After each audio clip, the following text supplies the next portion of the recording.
তো বন্ধুরা, তোমরা ভাবছো আমি সাব্বাল নিয়ে কি করছি। আমি সাব্বাল নিয়ে ওল তাড়তে এসেছি। এই যে এত বড় ওল গাছটি 2 বছরের পুরনো। তো ওর বাবু ওলের ঝোল খেতে চেয়েছে, তো ওল গাছটা ভেঙে ওল তাড়া হয়ে গেল।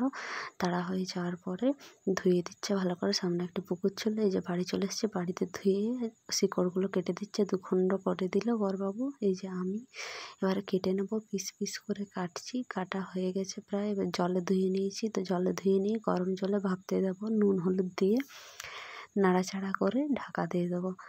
ঢাকা দেওয়ার পরে সিদ্ধ হয়ে গেছে হালকা। তো এবারে লেবুর রস দিয়ে দেবো। লেবুর রস দিয়ে দেওয়ার পরে আবার অল্প করে ঢাকা দিয়ে দেবো। আর আমি মশলা রেডি করে রেখেছি, এই যে ভাপানো হয়ে গেছে। এবার জলটা ভালো করে ঝারিয়ে নেবো। ঝারাবার পরে তেল দিলাম কড়াইয়ে। তেল দেওয়ার পরে একটা একটা করে সব ওল দিয়ে ভাজা করলাম। বেশ ভাজা ভাজা হয়ে যাওয়ার পরে তুলে নিয়েছি। এই যে দেখছো সব ভাজা হয়ে গেছে, খুব সুন্দর দেখতে লাগছে।